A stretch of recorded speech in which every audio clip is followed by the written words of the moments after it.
Hello and welcome back to another interesting conversation. This is Diverse Vibes and today I'm joined by...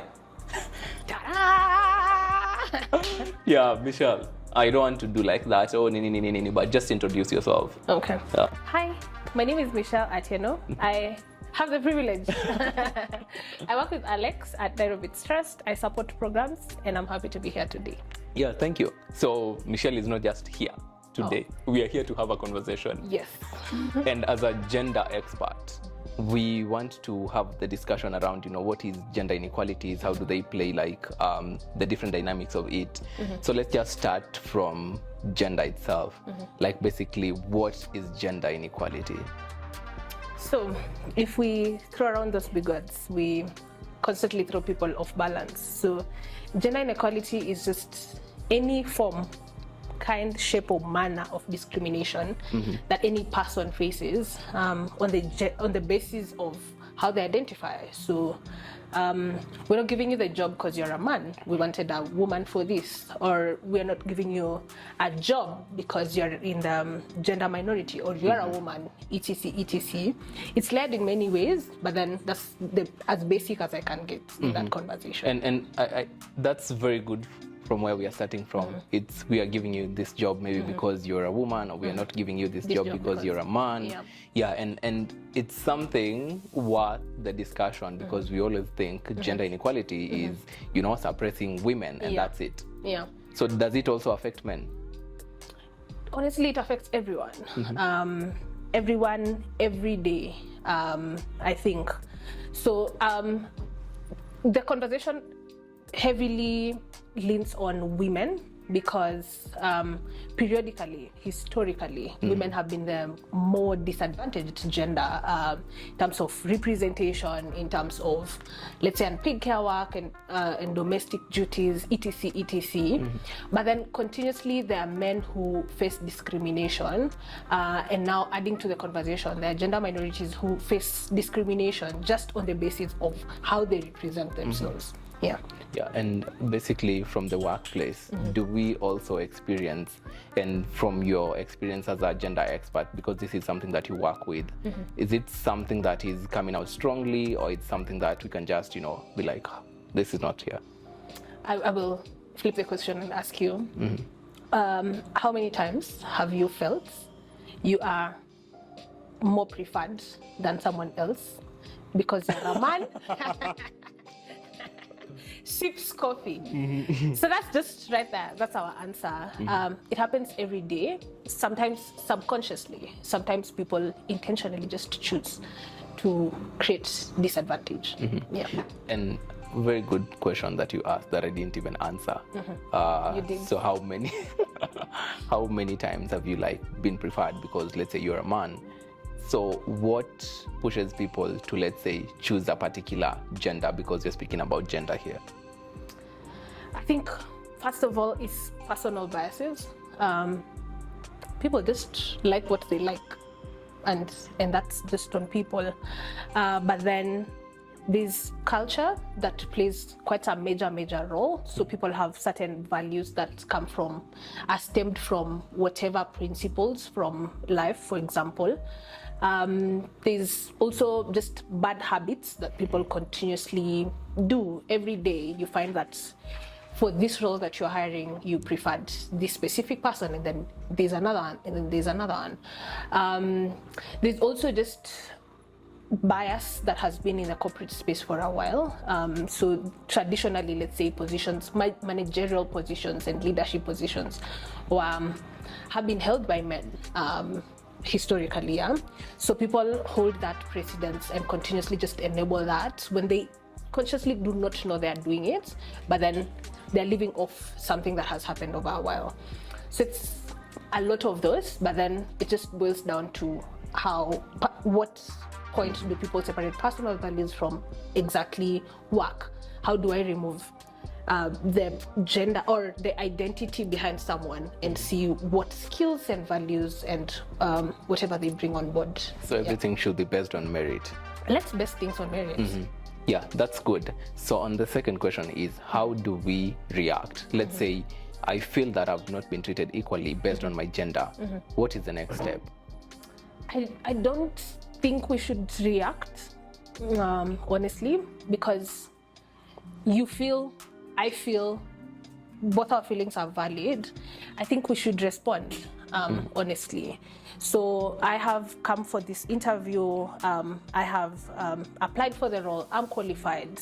I've met the panel, but then I'm not the preferred candidate. So if you boil down and ask the reasons why you're not the preferred candidate over the person who's chosen, you understand that this is just gendered.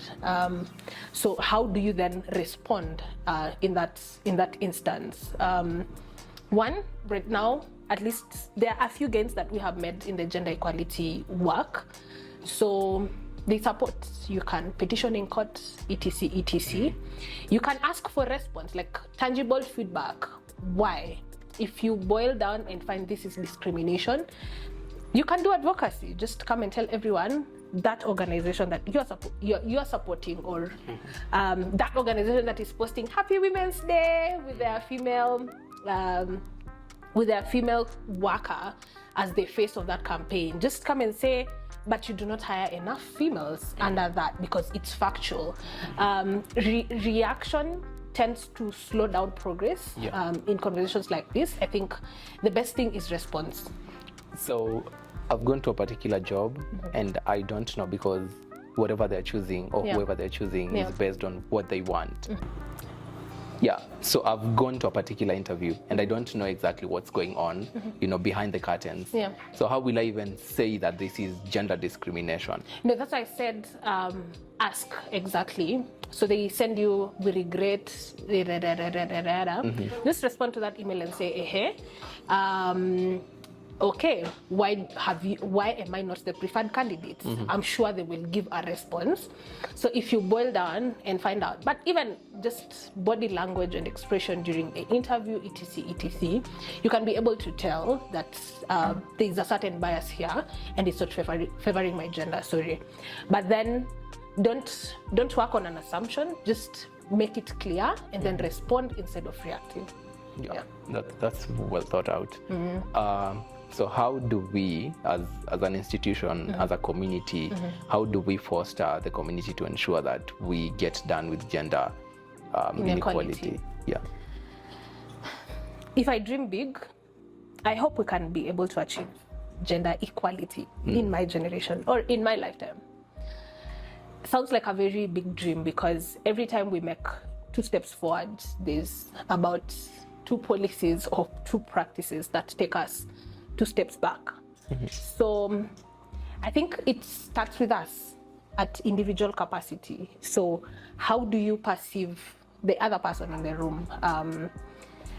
You see the person first, or you see the skill, or you see what they bring on the table before you see their gender. And if honestly you ask me, it doesn't matter.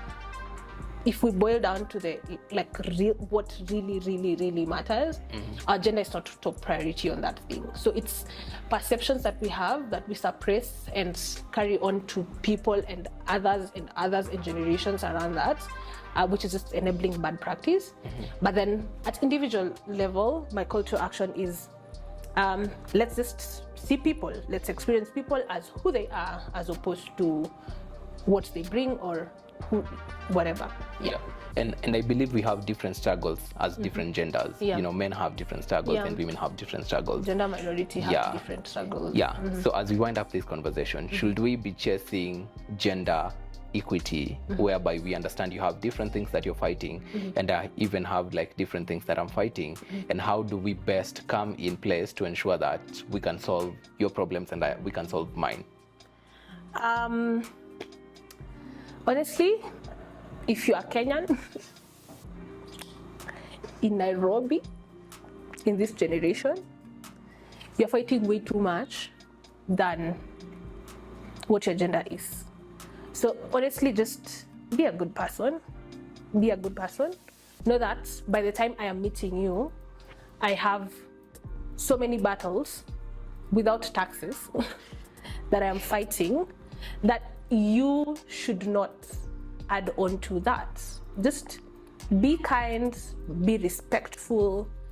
Aggression does not help. Just be kind, be helpful, and support me whenever I need.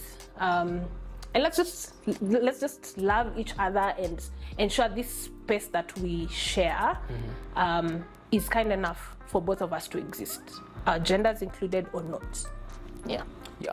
As we wind up the conversation, or we have been winding up for a bit. Basically, where do we find you? And exactly, maybe people want to, have this conversation even outside here. Yeah. Where do we find you? And your last parting shots. Okay. You can find me at WeAreBits. Our office is at Ring Road, Kilimani.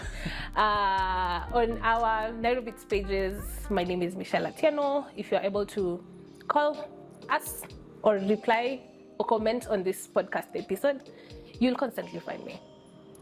Thank you. Thank you so much. That was Mitchelle Atieno, and it has been great talking about gender inequality and how best we can not react, but rather respond to it, figure out, don't base your assumption to everything. I think this is one of the things that I've learned today. And as always, we continue learning. This is Diverse Vibes, conversations that matter to young people. And until next time.